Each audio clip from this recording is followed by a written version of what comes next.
E-commerce businesses often feel that Google Ads isn't for them and they can't get great results. That is absolutely not true. Google Ads can work fantastically well for e-commerce businesses when done properly. In fact, some of our best performing Google Ads clients are e-commerce businesses, and we've spent tens of millions of dollars on Google Ad campaigns in the e-commerce space. In this video, I'm going to give you 9 key success for Google Ads for e-commerce. So Google Ads key to success number 1 for e-commerce businesses specifically is to start with search or shopping campaigns. When you get started with Google advertising, it can be really easy to be overwhelmed with all the different options. You've got demand gen and display and performance max campaigns. So like, oh, which one should I use? How do these even work? These are all really complicated.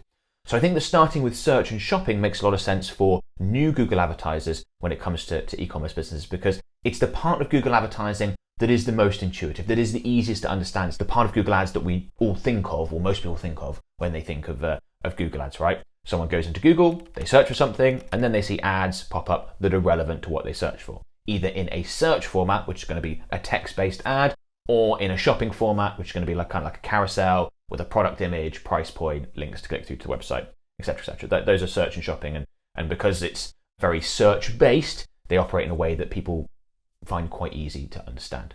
Once you've got up and running with that, you've got some success, you've learned the platform a little bit, you've got some experience, and very importantly, you've got conversions built up within your ad account, it can be a great time to add in a performance max campaign later on. Once you've got more than, say, 100 purchases, ideally as many as possible, but 100 is about the point we start to think about it, a performance max campaign as an addition can work really well. Performance max takes advantage of all the different campaign types. So your ads can be put on search shopping, but also YouTube, display, which is like banner ads around the internet, Discover, Gmail, all the various placements that you can use as part of the Google Ads network. Performance max will incorporate, but they're more complicated to set up. And in order for that to work, because it uses so much of Google's automatic targeting setup, automatic bidding systems, automatic placement options, like all the things that Google has to work out for those campaigns to work, the more conversion data you have within your ad account, the better. Therefore, we don't typically recommend you start with Performance Max, but it's something that you want to add on later on.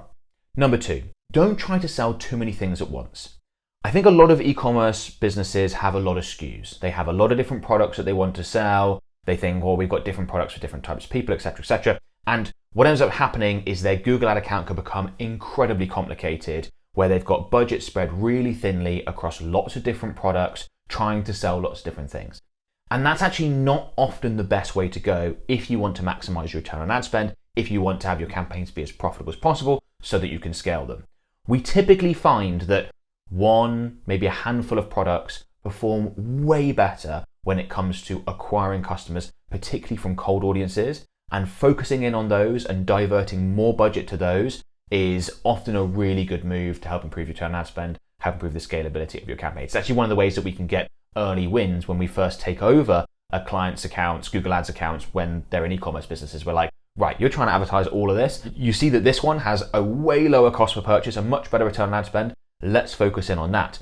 And I do want to differentiate here between cold and warm audiences, because that is absolutely what I just described the approach we would take when we're advertising to cold audiences. Being much more focused is better. When we're then advertising to warm audiences, especially people who've bought previously, we will open it up much more. Like, I don't want you to think that when it comes to your remarketing campaigns, you have to take the same approach. We will absolutely, for example, advertise using product catalogs, which is going to take advantage of people that have visited our website. Maybe they've checked out a certain product. Well, we want to use a product catalog in our remarketing so that that product is put in front of people, as opposed to maybe another one that sells better to everyone else, but this one specifically is likely to get them to convert because they just looked at it, maybe added to cart, maybe bought something similar previously, all stuff that Google can work out and tailor the advertising to that person. So when it comes to remarketing, we can sell our other range of products. We can use email marketing. We can use SMS marketing. We can remarket on the Google Ads platform to sell our other stuff. But on the front end, often a handful of products, maybe even just one, is what absolutely crushes. If you're in a hobbyist space, that would typically be like the beginner's version of something. And then once people have used that, they've gotten more into the hobby or the thing, then they'll be ready to purchase something more advanced later on. But even other types of businesses, like an apparel company, for example, there's nearly always like one item or one product range that just absolutely crushes when it comes to cold audience customer acquisition. And then once you've got those people in your ecosystem, you can then sell your other stuff to them. Now, that might seem a bit jarring for some e-commerce business owners. It might mean that you have to re-engineer some of your supply chain if you're selling way more of one thing. But like, my objective in giving this advice is, how do we get you the best return on ad spend possible so that you can then scale, so that you can have more successful Google ad campaigns and more successful business? And that's often the way to do it. Number 3, know your numbers. So unit economics is so important when it comes to any form of paid advertising. This absolutely applies to Google Ads as well. You need to know exactly what you can afford to pay to acquire a customer, and then obviously work to improve that number.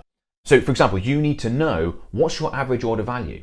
And with e-commerce, really, if it can be over $100, fantastic. That's going to make advertising properly much easier. If not, you want to get it as close to $100 as possible. Obviously, the higher the better, typically when it comes to AOV. Now, if you're in a situation where your main thing is $40, you're thinking, I'll never hit a AOV of 100 plus, you have to add some other stuff in. Think about bundling, selling multiple items. Can they buy one for them, buy one as a gift? Can you add complementary products? Can you do other things to increase your average order value? We'll talk about that in a second. But then within your AOV, you also have to think about your margin. It's all very well having an average order value of $120, but if you operate on a 10% gross profit margin, it's going to be very, very difficult to advertise profitably, because in that scenario, you only make $12 in gross profit per order, and it could easily cost you more than that to acquire a new customer. So you need to also know your margins, know which products have better margins, which ones you might want to put more budget into when it comes to advertising, and then do things to try and improve that as well. And then of course, LTV. So there's the AOV, that initial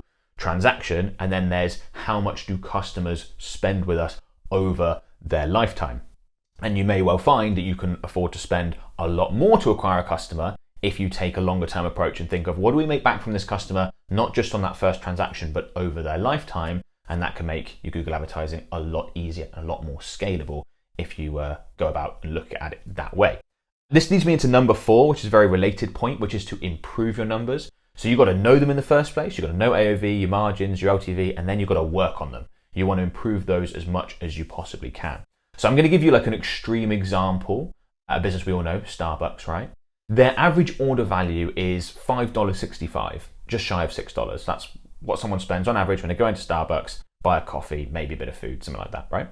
Now, their customer lifetime value is over $14,000. Because of course, lots of people buy a Starbucks every single day. Some people will go multiple days. Many people will go a couple of times a week. So they get so many repeat purchases, and that means that their customer LTV is absolutely enormous. So if you're thinking about the unit economics on that business specifically, if you're just looking at, okay, what do we make from each customer? $5.65. What can we pay in advertising cost to acquire that customer?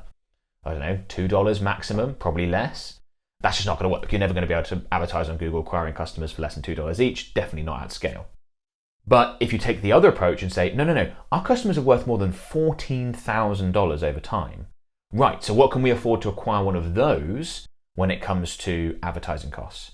Well, not $2, not $20, probably more than $200. You'd probably be willing to spend more than that. So if you have a business that is really, really good at increasing customer lifetime value, their LTV, you can afford to pay 100 times or more, in an extreme case, to acquire a customer. Now, not every business is going to be as good as Starbucks at getting people to buy again and again. Very few businesses are. But the logic still applies. Maybe you don't increase what you can afford to pay to acquire a customer by 100 times with a massive LTV, but you might be able to increase it by 4 or 5 times. So you think, okay, we make $100 AOV, we're willing to pay $30 cost per purchase. Actually, we've increased our lifetime customer value from that $100, that first transaction, to $400 on average. Therefore, we can afford to pay 4 times as much to acquire a customer. So instead of our maximum cost per purchase, acceptable cost per purchase being $30, it's now $120. That is going to make it so much easier for your Google Ad campaigns to be successful, and most importantly, for you to be scalable. And that's something that a lot of e-commerce businesses chase and should chase, is so many good things come with scalability and just getting a lot more customers in. You have a lot more customers to remarket to. You have a lot more customers to buy on a bigger email list, to buy with SMS marketing, to be involved in sales and promotions when there's big events and Black Friday or Christmas or New Year's sale or whatever it happens to be, whatever is appropriate for your business. The more scale you have, the easier everything is on the marketing side of things, particularly for e-commerce businesses. And of course, there are other considerations like supply chain issues where you might be able to get cheaper prices from manufacturers and all sorts with bulk. So there's a lot of value in being able to be more aggressive on your marketing and your advertising so that you can acquire more customers, even if you make a little bit less from them because you're paying more in advertising cost. That's going to pay dividends in many cases later down the line, okay?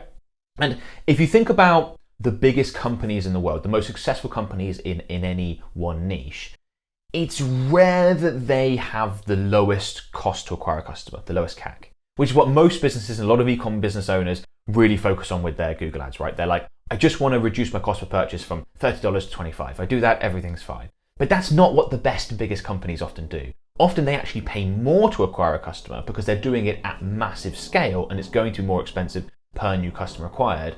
But what they do instead of fighting for that 15-20% improvement in cost to acquire a customer, they find a way to massively increase their LTV. So I talked about Starbucks as an example, but if you can have 5 times, 10 times the LTV of what you've currently got, that's a much easier and more profitable way to go. If you think about Apple, one of the most, if not the most valuable company in the world, depending on fluctuations and when you watch this, think about what Apple's customer LTV is. It's absolutely huge. People buying laptops, phones every few years, plus the additions like App Store and Apple TV and all sorts. Like, it's going to be absolutely monstrous, and that's why they're one of, if not the most valuable companies in the world. I've got some more Google Ads keys to success for e-commerce businesses for you in a second. Before I get to that, I just want to quickly let you know about our done-for-you Google Ad services. So my company can create, manage, and optimize your Google Ad campaigns for you. We can take that workload off your hands if you're managing it yourself, or take it from another agency if you're working with an agency that isn't getting as good results as you would like, and will almost certainly be able to help you get much better results. We spent tens of millions on the Google Ads platform, a lot of that within the e-commerce space. So if that sounds like something you might be interested in, there is a link in the video description below. You can click on that, come through to a page on our website, and book in a free, no obligation call to find out more about how we might be able to help. So if that sounds interesting, go ahead and do that, and hopefully we get a chance to work together. Number 5 is to use the law of reciprocity. And here's what I mean specifically for e-commerce businesses running Google Ads. The more you give up front, the more you are likely to get back later on. And there are many examples of very big businesses that have had massive success and become big businesses off the back of a fantastic introductory offer. So if I was going to give you an example in e-commerce space, a free plus shipping offer. So you give something away for free, you just ask your new customer to cover the cost of shipping, the cost of postage, is a great way to acquire a ton of new customers, put a lot of goodwill out there into the market that you are likely to get back. So if I was to give a specific example, because this can work really well for introducing people to a new type of thing, getting them into the market in the first place. So let's say you're a sports-based business and you were willing to give away free footballs if people just covered the shipping. Now that's a great product to give away, because as soon as someone gets that, let's say their child wants to start playing football, they get a football, they start playing with it, start kicking it around, very quickly they're going to realize, oh, okay, I've got the ball, that was virtually free, just had to cover a little bit of postage, but I don't want to kick around in these shoes I've got, that's not right, I need to get some football boots, maybe I need to get some football apparel, maybe I need to get some goals to stick in the garden, like all sorts of other products very naturally come with that quite quickly, right? And of course, if they've gotten the free football from you, where do you think they're most likely to come when it comes to buying those extra products? Most likely to come to you in that scenario, right? So that whole mindset of like, can I give more? Can I be more aggressive up front? Can I acquire tons of customers? We've already talked about the importance of scale. There's a very good chance you'll get more back later on. Now, you have to do this intelligently. You need to mind cash flow. You need to make sure that it's an appropriate product that leads on to people being more likely to buy others. But if you do this well, it can work really, really well. Number 6 is to be smart with discounts and sales. Now, e-commerce and promotion, sales, discounts are very much attached in many people's mind. They expect that you're going to offer discounts and sales, particularly at certain times of the year, Black Friday, Christmas, New Year's sales, depending on your business. You might have spring sales, summer sales, you can have all sorts, right? And I see a lot of e-commerce businesses doing this, and they gain a lot of customers, but often they overdo it. So they discount too heavily, or they're just not as tactical and strategic as I would like them to be with this. So it's better, and this comes back to knowing your numbers, to really analyze what you can offer and create discount sales that are appealing to your prospects and to your existing customers, but do so in a way that isn't as harmful for your business. Because You can easily end up with a race to the bottom with your competitors and everyone ends up making no money. Yes, you've shifted some volume, but there was absolutely no gross profit in it, and that's not that fun, right? So are there particularly high margin products that you can discount? Can you give away something for free when someone buys something that is high margin and that free thing be relatively inexpensive? Can you offer discounts but only when people meet a certain AOV target, right? That's one of the things we didn't talk about earlier, but one of the great ways to improve AOV is, to have on, and you'll have seen this example, is to have on the website, oh, spend over X, you qualify for free shipping. That's all about increasing AOV. Well, you can say the same with discounts. Spend over X, you qualify for 20% off discount or whatever it is. It's all about trying to improve AOV. And discounts are great, sales are great. Absolutely big fan of running them. I think a lot of businesses should run them, but just be a little bit smarter about it in many cases. I've seen good examples of people who have missed out on money that they didn't need to because they've just overdone it. Now, I should also caveat this with, that is some e-commerce businesses' whole game, is we're the cheapest in the market, we offer bulk, that's like what we do, that's our whole thing, in which case, great, that's your competitive advantage, lean into that, then go for it. But most e-commerce businesses aren't in that situation. They wouldn't put themselves as the cheapest in the market. And in those scenarios, you need to be careful. You also need to watch out if you are trying to position yourself as a premium luxury brand, that maybe just a straight up sale discount isn't the right way to go. Perhaps you can offer someone something and they get something free to come with it. I've used the example before, but when you go to like a really high-end expensive restaurant, you don't expect there to be a discount on the menu, but you do expect there to be a wine sommelier to give you free wine advice, and that's like a free additional service. You might expect there to be valet parking. Like, there are additional things you offer free alongside the main thing, as opposed to discounting if you are at that luxury premium end of things. The next point I want to make is that it's crucial to have accurate data and be able to track exactly what you're getting from your Google Ad campaigns. The best way to do that is with Hyros. Hyros is fantastic tracking and attribution software and can really help you improve your Google Ad results. It's a software that all the big players in the industry use, including myself. I use it to track results for my own ads across multiple platforms, including Google Ads, and all my organic results as well, which is super helpful. So if someone, for example, comes through and books a call for our done-for-you services, I can see exactly where that person came from. This is particularly important if you're running ads across multiple channels or generating customers organically as well. Without accurate data, you are flying blind, and knowledge is power. So if you want to improve the performance of your Google Ad campaigns and be able to see exactly where your leads and sales are coming from, go ahead and sign up to Hyros. There is a link in the video description. Number 7 is to use reviews. Now, e-commerce businesses have a big advantage over other business types in that they get a lot of reviews because you sell to a lot more customers than, say, a typical service-based business will have customers that they work with, right? You get a lot more volume, so you get a lot more reviews, and that review information is absolutely fantastic. So you want to go through those reviews really closely and try and find what are things that people really like about our products. What do they repeatedly say when they leave 5-star reviews? What are the common themes? And then you want to use that in your ad copy and in your creative and really amplify those, because you as the business owner or as the marketer running ads for a business, you might think this is why people buy our products, this is what they really like. Sometimes it's not that. Sometimes there are things that you didn't really think of or you didn't think were that important that consistently come up and you're like, right, we really need to be amplifying this more in our ads, in our ad copy, in our creative. You might also see that the negative reviews are really handy in terms of being able to adjust and improve your products. You might go, oh yeah, okay, yeah, there is a bit of an issue with our packaging. It's come up a few times. Let's see if we can change that. It's kind of a, not really marketing related, a little aside, but that's something that can be really beneficial. And if you don't have reviews yet, you're relatively new, take a look at competitors. What's the similarities between your products and their products? And what do people say they really like about their products? You can say the same things, right?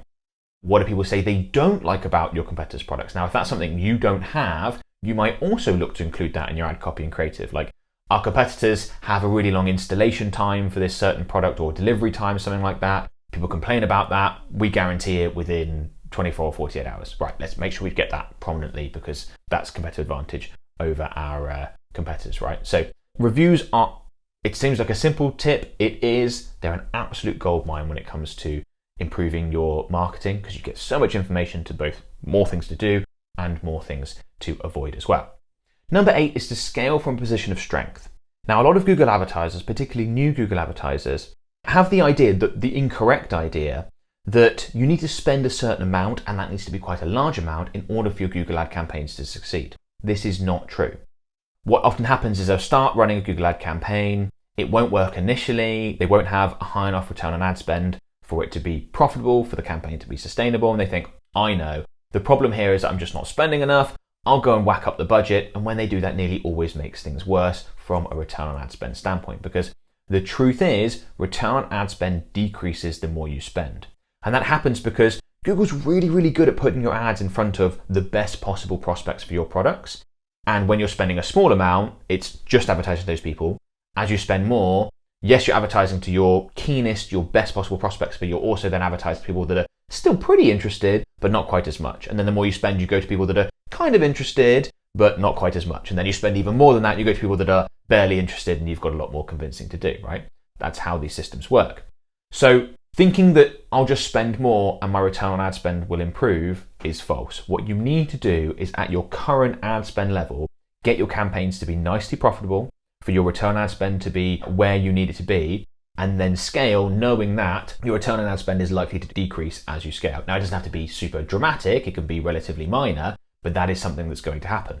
Now, the reason why you still might want to scale is that I'd rather have a campaign where I generate a, let's say, 4x return on ad spend, spending $100,000 a month, than a campaign that generates a 6x return on ad spend, spending $10,000 a month, right? Even though my return on ad spend has dropped from a 6 to a 4, I'm spending 10 times as much, therefore I'm acquiring way more customers, and the overall profit number is going to be larger in that scenario, plus all the other benefits we talked about that come from scale, okay? So I just really want to make that point very clearly of like, if your campaigns aren't working at a lower budget level, that's not because you're not spending enough, it's because the campaigns aren't good enough, the offer's not good enough, you need to adjust those things. Maybe it's the ad copy, the creative, all sorts of things you can adjust within your Google ad campaigns to help improve them.